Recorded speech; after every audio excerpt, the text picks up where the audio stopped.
What's up, Taiwan? I'm Sandy Chu with news from here in Taiwan and around the world. A series of earthquakes rocked Taiwan overnight. A magnitude 6.1 tremor with an epicenter off the coast of Hualien in eastern Taiwan hit just after 2 a.m. Saturday. A 5.8 magnitude tremor followed half an hour later, with smaller aftershocks throughout the morning. There are no initial reports of deaths or injuries. The country's weather administration sent out an alert to mobile phones across Taiwan. It was the first time for many people to receive one since the magnitude 7.2 earthquake that struck Hualien in early April, killing 17 people. Over 1,000 aftershocks have been recorded since that tremor. Taiwan is sending a team of experts to rebuild after the earthquake in Hualien. Many of the buildings that are marked for demolition or declared unsafe after this month's magnitude 7.2 earthquake in the eastern county. The government is also earmarking around $613 million in funding for the reconstruction efforts. That's on top of the nearly $43 million in private donations collected to help deal with the earthquake's aftermath. Now, many Hualien residents are trying to sell their homes, but the high number of earthquakes in the area is driving would-be buyers away. Chris Gorin reports. The people of Hualien in eastern Taiwan know the earth beneath their feet could move at any time. This month's magnitude 7.2 earthquake is the second big one to hit the region in just 6 years, toppling buildings like this one. Some people displaced by the 2018 quake thought they'd found a new home here, but once again, violent shaking has left them with nowhere to go. 我们买房子当初就有贷款的，还了贷款又所剩无几，在这高房价的时候，只能先找一个比较便宜的吉尔式住宅去买，结果就又再碰上了。 Dual survivors like these illustrate the difficult housing situation in Hualien. Local people face two problems. First, new apartment blocks built to the latest, strictest codes are beyond what most can afford. This leaves people stuck in old, vulnerable buildings. Even if they wanted to sell their homes, there's no market. The idea of living in such places seems too risky for would-be buyers. Some say public housing could be the answer to this dilemma. 如果国家愿意用社宅的方式，让民众有可以先租个房子，而且金额又不高，来帮助民众来度过这个。 Another solution could be rezoning agricultural land to quickly build new subsidized developments. 中继屋它也可以变成一个永久住宅，新建完成之后，短期我们先去做这个灾民的安置，等到这些灾民离开，那你可以提供花莲地区这个社会住宅。 Whatever officials decide to do, Hualien's geography means earthquakes won't be going away, something that will likely impact residents' decision to live with the risk or leave for more stable ground. Joseph Wu and Chris Gorin for TaiwanPlus. Chinese Navy ships are shattering drills between the Philippines and its allies in the South China Sea. Our reporter Rick Lowry is on board a Philippine Navy ship. He sends us this report. As the Philippines, the U.S. and France conduct joint Navy drills here off the coast of Palawan in the South China Sea, commanders of this Philippine Navy patrol vessel have been monitoring and warning off a Chinese Navy ship believed to be shadowing these drills. A Chinese spy vessel came as close as 2 nautical miles to Philippine and US ships and shadowed them for at least 8 hours as they travelled through Philippines' exclusive economic zone. Another Chinese surveillance ship was later spotted further off in a similar area. China opposes these drills here. It too claims these waters and has sent fishing ships and Coast Guard and Navy vessels into the areas of the drills. I think they are an electronic warfare vessel. Our concern is the safety of the ship and its crew, including the passengers. So we assess first if they are hazards to safety. As part of the annual Balikatan exercise, Philippines has been conducting tactical maneuvers with allies, a show of force in a region where this is the language used to assert competing territorial claims and tip the balance of power. US, along with its allies, including the Philippines, want to counter China's influence, saying maneuvers like this protect freedom of navigation in these vital seas, where up to 40% of world trade passes. The Philippines has become more determined to exercise its sovereign rights in the face of rising Chinese territorial aggression. The US has said its commitments to the Philippines are ironclad, a commitment now being put to test as China asserts itself during these sensitive joint drills. Alex Chen and Rick Lowett in the South China Sea for TaiwanPlus. Chinese President Xi Jinping says his country's relationship with the U.S. should be mutually beneficial. 两国应该做伙伴，而不是当对手；应该彼此成就，而不是相互伤害；应该求同存异，而不是恶性竞争；应该言必信，行必果，而不是说一套做一套。 Xi made the comments during a meeting with U.S. Secretary of State Antony Blinken in Beijing Friday. That's as the world's two largest economies look to stabilize relations, despite a growing economic and ideological rivalry. Blinken said he hoped his visit would set a path for deeper cooperation. We are committed to maintaining and strengthening the lines of communication between us, to advance that agenda, and again, to deal responsibly with our differences so that we avoid any miscommunications, any misperceptions, any miscalculations. The chair of Vietnam's parliament has stepped down, the latest sign of political upheaval in the Southeast Asian nation. An official statement says National Assembly head Vang Dinh Huy resigned over, quote, violations and shortcomings. His resignation comes just weeks after Vietnam's president was dismissed as part of a crackdown on corruption. Both positions are among the four highest in the country's government. And Huy had been tapped as potential candidate for Communist Party Secretary, Vietnam's most powerful job. Chinese fishers have landed on Gaodong Island, the closest point to China in Taiwan-governed Mazu. 今天4月25号，大陆小船爬上我们的高登。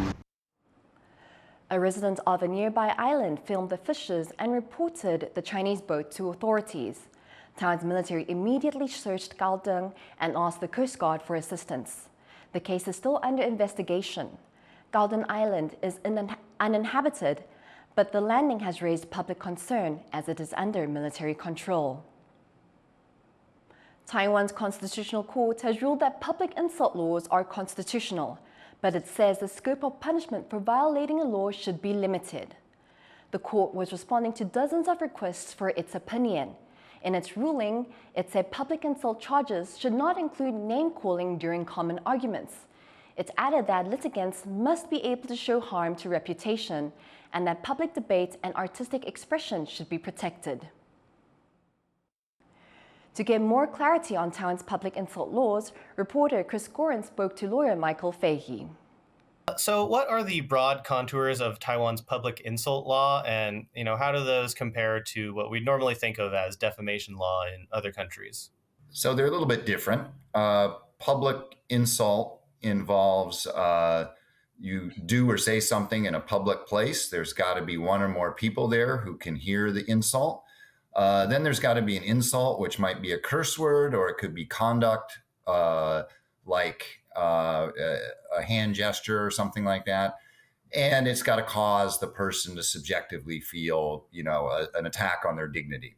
And just as a practical matter, I mean, the idea is that if somebody insults you, rather than having to, hit them or something or get mad, you have legal recourse to do something about this. So it arguably goes to serving the public peace.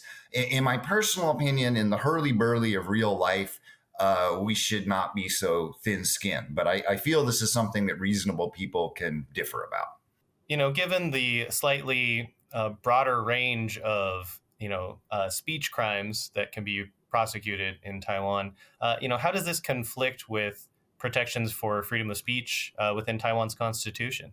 Well, very simply, you're prohibiting speech, and Taiwan's constitution protects freedom of speech and expression. So any restriction or prohibition like this definitely infringes on freedom of expression, and Taiwan's courts are totally aware of that. Now, the new constitutional decision should solve some of those problems, because the first step in the new test is that you have to look at the context in which the statement is being made. Also on social media and for, YouTube personalities and that kind of thing, I think that will be better protected now. But still, do be a little careful going after people too vigorously. There's no get out of jail. I mean, you're not going to go to jail, but there's no, you could still be fined. So exercise a bit of restraint and decorum. Do you think the standard that Taiwan has for the right to public reputation is similar to that in other countries, or would you say it's a little bit unique? Germany has a very similar law, and my understanding is that the legal framework around it is about the same. It's a bit different than in the U.S., where there's a very, very strong concept of freedom of speech. The U.S. is a bit of an outlier. It allows all kinds of speech, like sometimes hate speech, which other countries don't allow. And it doesn't really have, the U.S. just almost thinks that, free speech is just kind of an absolute good. But Taiwan sees it as serving other societal purposes. And so when the speech doesn't serve those purposes, like public debate or artistic expression, then it can be possible to restrict it, which is what they're doing here. That was Chris Gorin speaking to lawyer Michael Fahey about insult laws in Taiwan. Former NBA stars Tony Parker and Dominic Wilkins are in Taiwan to watch a basketball tournament between international schools. We take a look at their visit. I always say you have to dream big, and my thing, it was always when you say your dream to somebody and he doesn't laugh at you, you don't dream big enough. Telling Taiwan's young basketball players to reach for the stars. Former NBA star Tony Parker shares his experience in Taipei. The player was once kept on the benches, but with his determination, he shot to fame. Joining him in Taiwan to watch a basketball tournament between international schools is fellow NBA great Dominic Wilkins. We was willing to put in the work, and sacrifices had to be made. We didn't have the regular childhood that most kids have, because our focus and our vision was to get to the NBA and be the best that we could be. For Taiwan's young players, meeting NBA stars is a once-in-a-lifetime opportunity. Many of them were full of questions, including these two students who hope to keep playing basketball after completing their studies in the U.S. 从14岁才到芝加哥，就是蛮想问问看他作为一个外国人，就是到美国需要打球需要具备什么样的条件？因为我身材在美国就不会那么吃香，所以我也会有些询问他说，如果我们这种身材比较不吃香的，要在球场上要怎么有生存的能力吧。 The two former NBA stars hope their visit to Taiwan will inspire a new generation of players to follow them to athletic greatness. A Taiwanese cheerleading squad has won gold at the ICU World Cheerleading Championship in the U.S. World champions, Chinese Taipei! The group of 20 students come from Taiwan's National Miaoli Special School. They performed a routine infused with the Western County's local Hakka culture, defeating a rival U.S. squad. This is the second time the school has participated in the championship. Last year, they won silver. In a first, Taiwan's Forestry Department has rescued an endangered Formosan flying fox. A volunteer in Hualien found the 2-week-old megabyte without his mother on Saturday and reported it to local wildlife workers. As this was the first ever rescued, the workers consulted bat experts on its care. Formosan flying foxes are endangered in Taiwan, and studies show there are as few as 200 in the country. The rescued pup is now being looked after by conservationists. 我们把它放在母蝠可以够得到的地方，就发现周遭真的有几只成蝠在那边飞来飞去，但是有看，真的却都没有接近。所以2天之后，我们怕说影响那个小蝠的重量，所以跟它的健康，所以我们决定就是把它照养下来。 Thank you for watching What's Up Taiwan. Before we go, take a look at the scenes of the Olympic flame arriving at its stadium in Athens, Greece. I'm Sandy Chi, take care and see you next time.